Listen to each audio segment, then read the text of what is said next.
They say two is better than one, if two can act as one. The relationship between an athlete and a coach has always been seen as integral. But what happens when an athlete wants to become a coach or learn how to become one? Could it actually benefit them and their own athletic performance? In this special edition of the podcast, produced for British Triathlon, we want to try and find out. We'll look at how that relationship works, ask what makes a good coach, and look at the opportunities out there.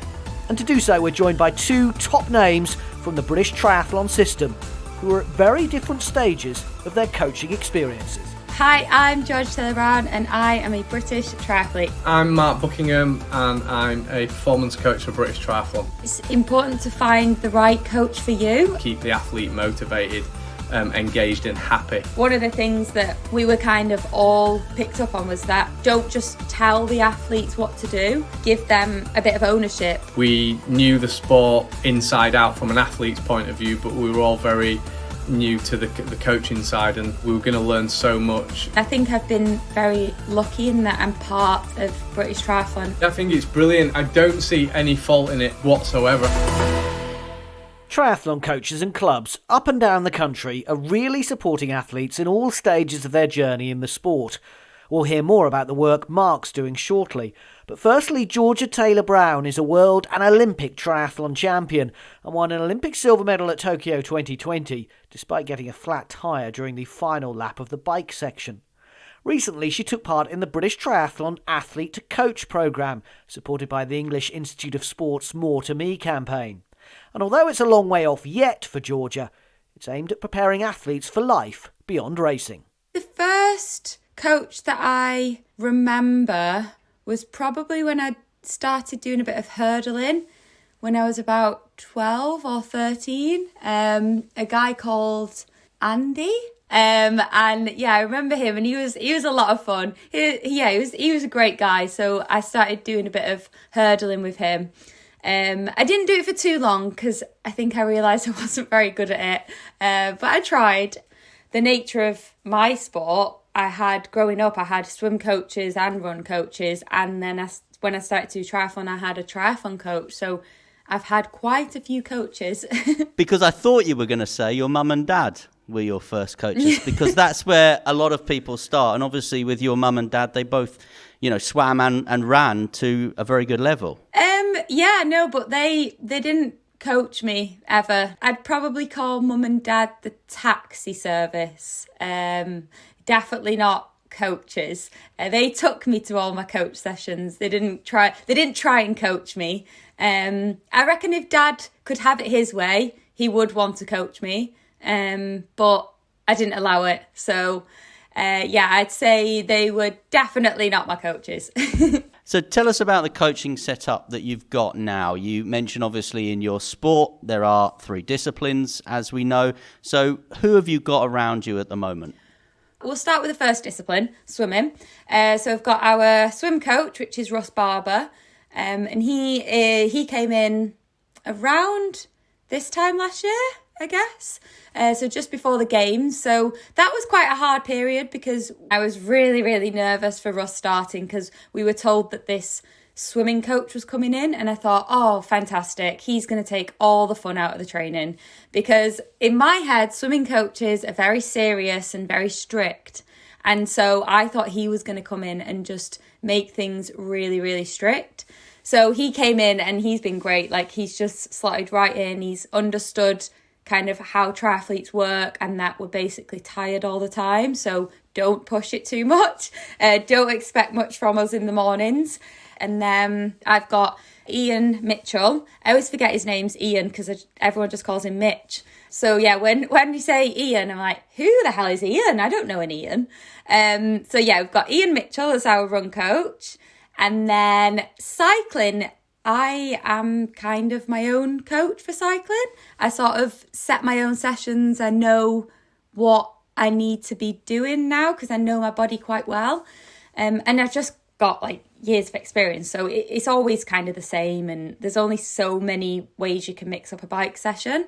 And then overall coach is Rhys Davey, who came on this year in the Leeds Triathlon Centre. Alongside them, I guess we've got a few coaches that come in, like Ben Bright, Rick Velarti. We've got a few in the centre. I've got an S&C coach.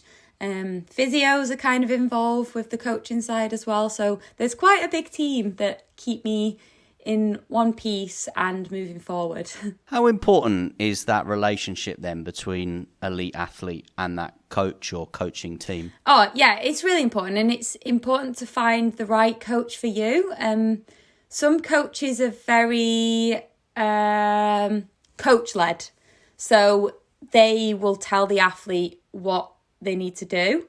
Whereas my program's always been mostly athlete-led. So obviously the coaches give me the sessions, but I will question the session. I'll say, oh, well, why are we doing that? If I don't feel like if it doesn't seem like the right session for me, I want to know why they've decided to give me that session. And because I just think at the end of the day, it's my body and I know what I can do. It's not me being rude or ungrateful for the session that they're giving me. I just want to know what my body's about to go through and why we're doing that. So it's just taking ownership, isn't it, of your training, really? But it is important, and I think I've been very lucky in that I'm part of British Triathlon, and we have the best coaches in the country and maybe even in the world, because we are leading the triathlon scene at the minute. So I think I'm very lucky in that sense that I haven't had to work hard to find a coach that suits me, because they've been readily available in front of me, and we've just slotted in quite easily. And the coaches also understand the way that I like to train. So when Russ came in, he knows that I'm very honest going into a swim session, and I can say, look, Russ, today I'm not feeling it. I'm just going to cut the session in half. And he just trusts me. And I think it takes a lot for that trust to work and to happen. So yeah, it is very important. And I think it's just figuring out what you need. Some people like to be told what to do, and they need a coach to say, no, this is exactly the training you're going to do. And like fill in the training peaks for every single day down to the second. Whereas I like to find a balance where, like, coaches might say, oh, do a 4-hour ride today if you feel all right. And I'm like, well, I didn't feel that good, so I'm just going to do 2.5, and I don't feel bad about it. So I'm interested in that dynamic between you and the coach. It's obviously a two-way street. Do you get the final say then? From what you're saying, you are in charge, you make the final decision? Yeah, I would say I make the final decision. And I think that's just come about over time, I guess. With my results that have come in, I think coaches do respect me and they do trust that I am going to make the right choice. But yeah, there might be times where they say, oh, well, I think that's a bit too easy. I think you need to push on a bit. And then I'll be like, yeah, okay, maybe I am being a bit easy myself there. I should push on. So yeah, I think it is finding that right balance. But at the end of the day, it's down to me, because I am the only one that knows what's going in my body that day. So I'm the only one that knows if I can handle the session or I can't. What skills make a good coach, in your opinion? Well, commitment. They've got to be pretty committed and readily available.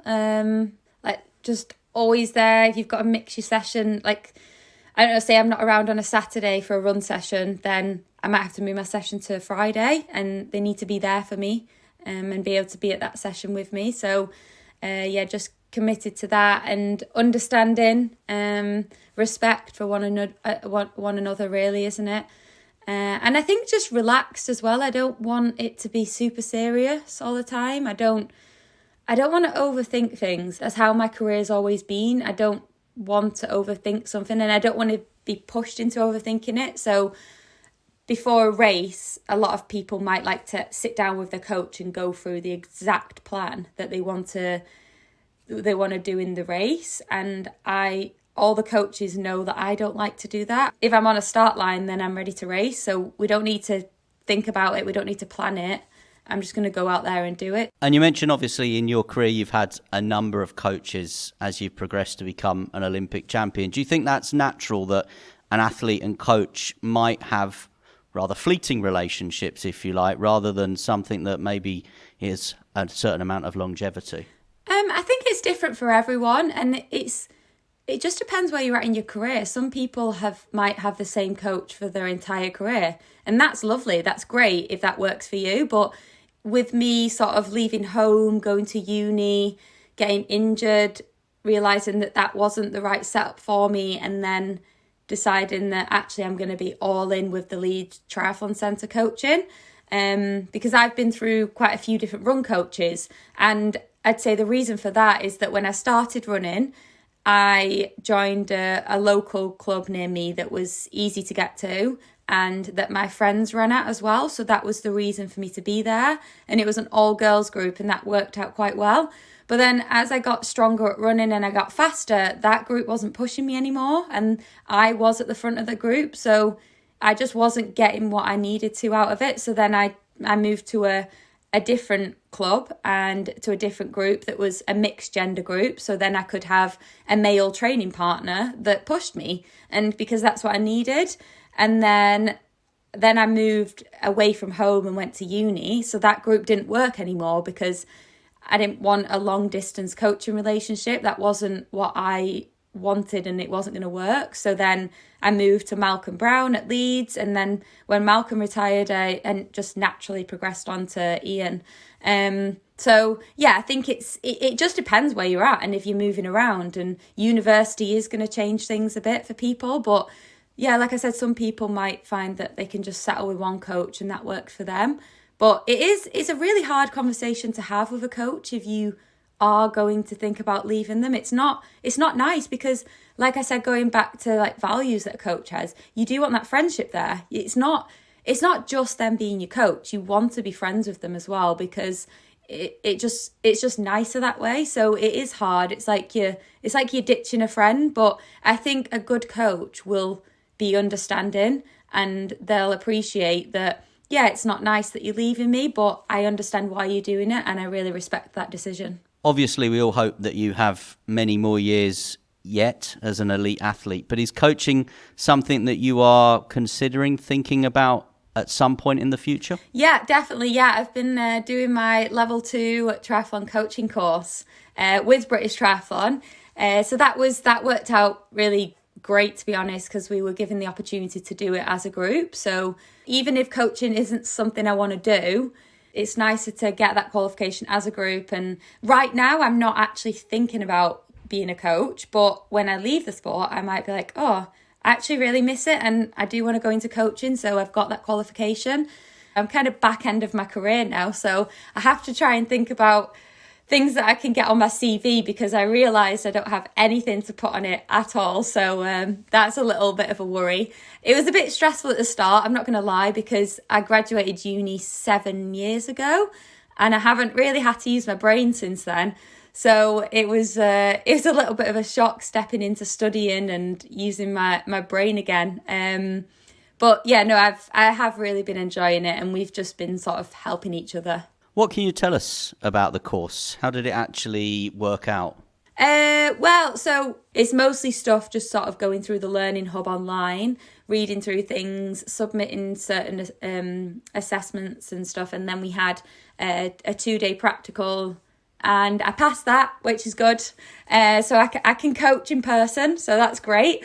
But yeah, it was a bit nerve-wracking because I'm never on that side. So it was just like the delivery of things. And I think one of the things that we were kind of all picked up on was that don't just tell the athletes what to do, kind of give them a bit of ownership and say, well, if we're in the pool and we're looking at body position, what do you think body position means to you? Like, what do you think you need to do to have a good body position?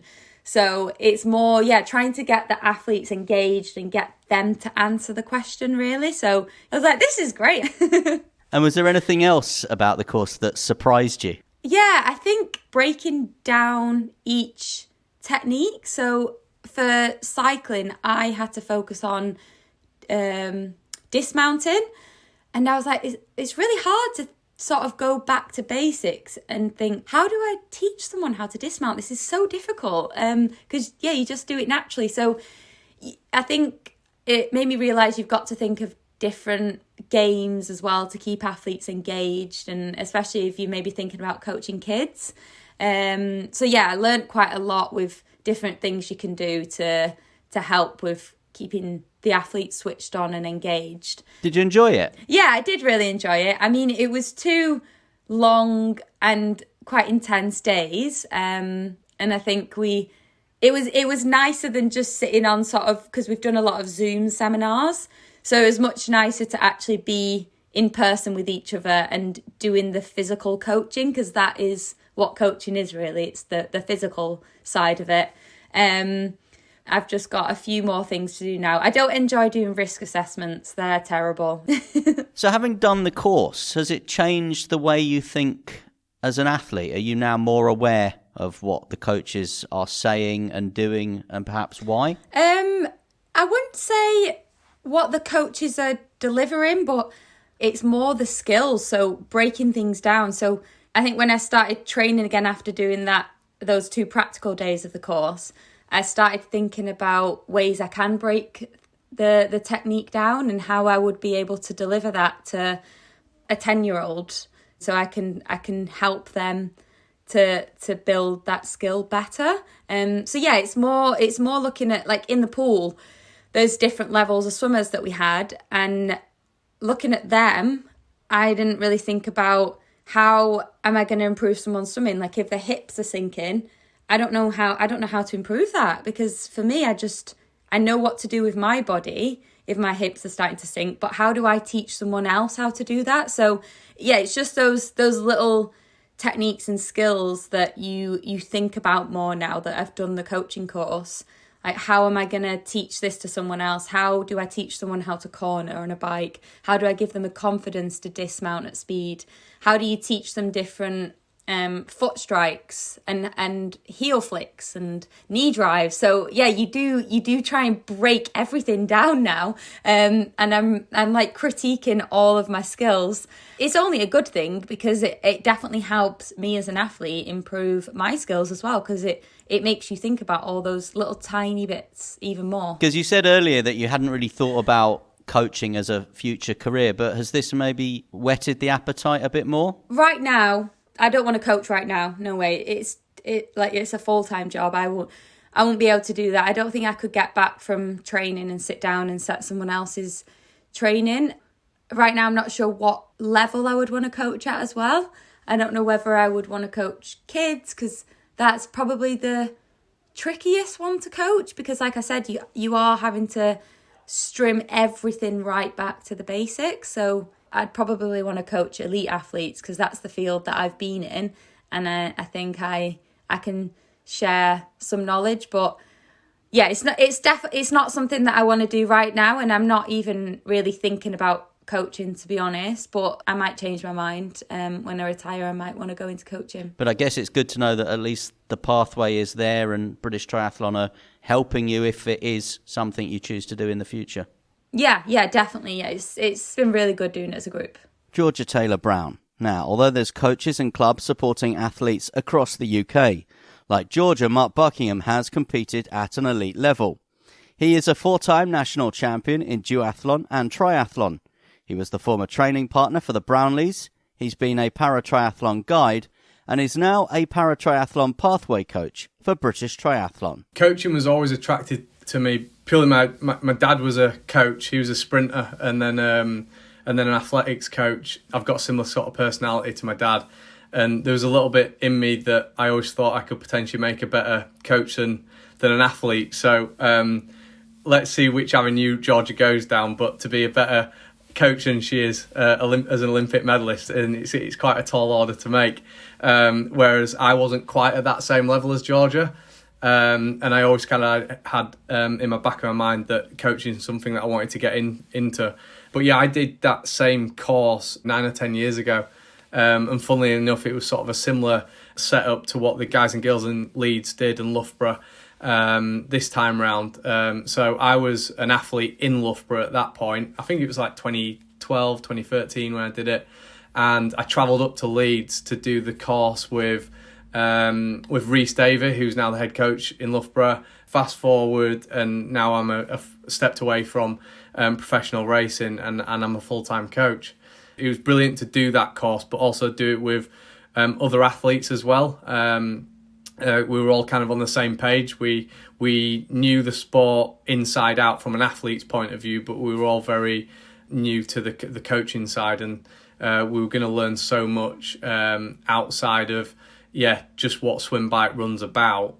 It was more the risk assessments and what to do with an athlete, when they're really in need and at the lowest point, and how do you create group cohesive training, and there's so many aspects to coaching that you don't really get as an athlete. A couple of things leap out. Firstly, you said you had the character to be a coach. Is there a certain character that's required? No, I don't think there is, because there's so many different coaches, but I quite like helping people. Again, coming back to my parents, my mum was a nurse on intensive care for like 30 years. Always caring for another one was always a priority. And again, my dad's sort of coaching as well. It's kind of always doing for others rather than for yourself. Whereas I think if, in professional sport as an athlete, it's almost the polar opposite for that. You've got to be quite selfish and and really focus on number one, yourself. Little parts in me that, I like to be part of a group as well. And I guess we're in an individual sport in triathlon, so there's not that group dynamic. So part of my background, I went to America on a scholarship for 3 years, and you're really part of a big team there. You're a team player rather than an individual. Although I was a runner there, and it's an individual sport. It's all about doing it for the university and that team, and there was part of that sort of ethos that really drew me in, and I got a lot from that. So coaching and that squad dynamic is really important to me. And is it a benefit to have been an athlete? Yeah, I think it is. For me, it definitely was. I just learnt so much quicker. And 2010, I started triathlon as a 25-year-old. I knew nothing about the sport. I'd heard of the two brothers, Johnny and Alistair, and Will Clark and Tim Don, but that was pretty much all I knew about the sport. I didn't really know what it took to be at their level. And I learnt so much from just racing. Those first couple of years racing and doing a full-time triathlon program. I think in probably that 2-year period, I would have learnt what it had taken me probably 5 to 10 years to learn as a coach. But then, you hear stories of swim coaches that can't swim. So there's definitely two sides to it, and I don't think you have to be, it's ridiculous to say you have to be an athlete to be a coach, but I just think you can get there a lot quicker. There were certain sessions that I did that it's hard to express like what that session feels like, and you've almost got to go and do it to see what it's like. You speak to marathon runners, and you can have never done a marathon and tell them it's going to be hell through that last 10k. But until you've actually done a marathon yourself, like you really feel what those horrible legs and that real mental low can be like. Yeah, again, in triathlon, it's being able to have done that and experienced it helps a lot when you're trying to relay that back to an athlete. One of the things that stood out when we interviewed Georgia was she was like, I just do things. It all just comes naturally to me. Like I can dismount from a bike. How do I go about teaching someone how to dismount from a bike? Yeah, it's a great point, and I think that's why the coaching course is important, to kind of draw you back in and go, well, yeah, you know how to dismount a bike, but how can you deliver that to someone else and get them on the same page as you? And that's where you've got to go way back to like the basics of the sport, which for some athletes, if they get into coaching in the 30s, let's say, they might have learnt to get on a bike 20 years prior to that. Part of the learning you get is, and not just aside to coaching courses, but when you're actually part of a squad as well, and you get a new athlete into the environment who's, like me, I transitioned from a runner. I didn't know anything about mounting a bike at the age of 25, and I didn't know anything about open water swimming. And a lot of what was taught to me in sessions came from athletes as well. So my other peers helped me out with that. Say, yeah, if you're struggling with this, try doing this. Da, da, da, da. And I think those same athletes, naturally become coaches one day. They've actually done some of that. They've taught other athletes the basics without knowing. I think you naturally do it. And my role with British Triathlon towards the end of my performance career as an athlete was the training partner to the Brownlee brothers. 90% of what I sort of know now came from that experience with those guys, and probably at least 50% of how I am as a coach has been fast tracked by how I spoke with to the guys during sessions. If it's a pre-Olympic training camp, you're on the Fuella Pass, 2,500 meters above St Moritz, and there's just you and Alistair on a bike and no coach there. It normally comes down to the athlete to give those words of encouragement and say well done for the session, say you're looking great there, that was brilliant. And I wasn't a coach at that point, but you naturally do these things as teammates, and you've got to G someone up, because ultimately that's the main thing about with coaching, is keep the athlete motivated, engaged and happy. And sometimes that's not always down to the coach. It's about the squad as well. Coaching is so wide ranging, and you mentioned a couple of the most elite athletes that Great Britain has ever had in the Brownlee brothers that you worked with. But coaching, of course, goes right back to young people as well. What is the difference from coaching young people right up to the elite? Because you've done it all. I wouldn't quite say I've done it all, but thank you. I think it's harder coaching younger athletes than the athletes right at the top. The athletes right at the top, examples of the Brownlee brothers, they know so much about the sport already, and normally it's just trying to keep those guys motivated to keep going, keep training. And things that you run into, like injuries, illnesses, not quite having the result, they've experienced that before, so they've also dealt with that, and so it's not all on the coach necessarily to get them through that. You're a big part of it still, but you've been down that road before. Whereas with a brand new athlete or a really young athlete, it might be a 15-year-old triathlete that's never had an injury before. So that's a lot harder process to work through than it would be a 35-year-old triathlete, especially one like me who's had a lot of injuries as well. And I don't know if that's the same for other coaches, but that definitely is for me. I think I always, when you're talking really young athletes, it's quite easy because you can keep that element of fun. Like the sport's got to be fun. It's got to be really basic. It's playtime, basically. It's your hobby. It's not your job. So I always remind athletes that that's the most important thing, just to enjoy it. If you're not enjoying it, then it's probably not right for you at that point in your life. So that same conversation to a 30-year-old, sort of very, very, very different. Sometimes it is their job. Yes, it's still got to have that little bit of element of fun. But we're in a performance business, and it can be quite demanding and stressful at times, and athletes know that. So there's two ends of the spectrum there, and I would say they've both got the challenges for sure. So, Mark, with your role as well, you obviously coach para-tri athletes. How different is that? And what advice would you have for, say, club coaches who may have disabled athletes joining their group? Yeah, I've worked with Paratri since 2018, so last 4 years, and I was a guide, and I kind of immersed myself in that world, knowing not how, what language to use with athletes and how impairments might affect them in, day-to-day life, but also in like the training environments that we were in. And I soon came to realise that don't treat para athletes any different.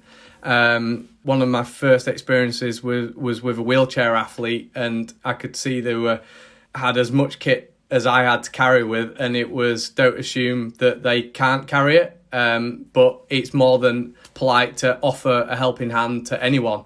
So, and that's what I'd use that kind of example. to anyone that might, coaches that have a para athlete that come and do a training session or join the club for the first time. It just, welcome them in and gently sort of find out anything that they need extra help with, but assume that they'll be able to get on with training like any other athlete. And every athlete's different as well. Some athletes might expect a bit more help, and you've just got to gravitate to that over time. But again, ask an athlete, how do you want me to refer to your impairment? What really hacks you off about language used to the para world, and things like that. And then I'm going to coach you like any athlete. It's been fantastic, and I think there's actually a lot of para athletes out there training in clubs up and down the country that you wouldn't expect. I mean, when I first started, a lot of people assumed that there was separate clubs and things like that, but it's not. It's an inclusive environment. It's been great working with the para athletes over the years. And how good is it that British Triathlon are putting on these coaching courses for athletes, for people who want to have a career in coaching? You say you thought about it as soon as you came into the sport, but I think you started coaching in athletics from the age of 16, and it's something that maybe athletes should be thinking about what they're going to do towards the end. Yeah, I think it's brilliant. I don't see any fault in it whatsoever. I think it's a brilliant initiative to put our athletes through that, because I think what the biggest bit I got from it was, as you alluded to at the start, like how do you teach someone like young to do the sport? And it's something that we take for granted, and it really makes you sit down and take stock of what that's all about and navigate through a kind of different challenge. And then I think it also subtly makes you start thinking about the future as well, which is quite good. I've seen it before. I went through the world class program with a number of athletes who kind of retired from the sport and wasn't sure what to do. And I'm not saying that you absolutely have to know what you're going to do, but probably during that time it's quite unsettling and unnerving going, what am I going to do next week? So if you can get ahead of the game a little bit more, and actually it might not be coaching, you might go and do a course and go, actually coaching's not for me, but that's brilliant in itself. You found something that's maybe doesn't align to your skill set, and we've also got to be conscious that there's athletes that triathlon has just been their life from 10 years old to retiring in the mid-30s, 40s. Sometimes they want to walk away from it as well, and I think that's important. But again, doing these courses actually starts to make you think about what you're going to be really passionate about in the future, and what your skill set is, and you learn how to coach not just sport, but how to work as a professional, in terms of working with peers and colleagues, and how to conduct yourself differently to just being an athlete. And as I said, all those great skills like learning about risk assessments, like is this lake safe to swim in, life skills that anyone should know, first aid courses. It brings in so many skills that you just didn't know that were out there to learn. Yeah, I think the courses are brilliant for that. Mark Buckingham. British Triathlon coaching courses have been developed to ensure we remain a leading nation in the sport. People become coaches for many reasons. Maybe, as we've been hearing, you're an experienced athlete regardless of the level you've raced at who is looking to give something back, or perhaps a parent wanting to help out with their child's club. Whatever the reason, it's clear it can be a rich and rewarding role. So if you want to get involved in supporting others to swim, bike and run, and you're interested in finding out more, check out britishtriathlon.org/coaching and help continue the British Triathlon success at every level.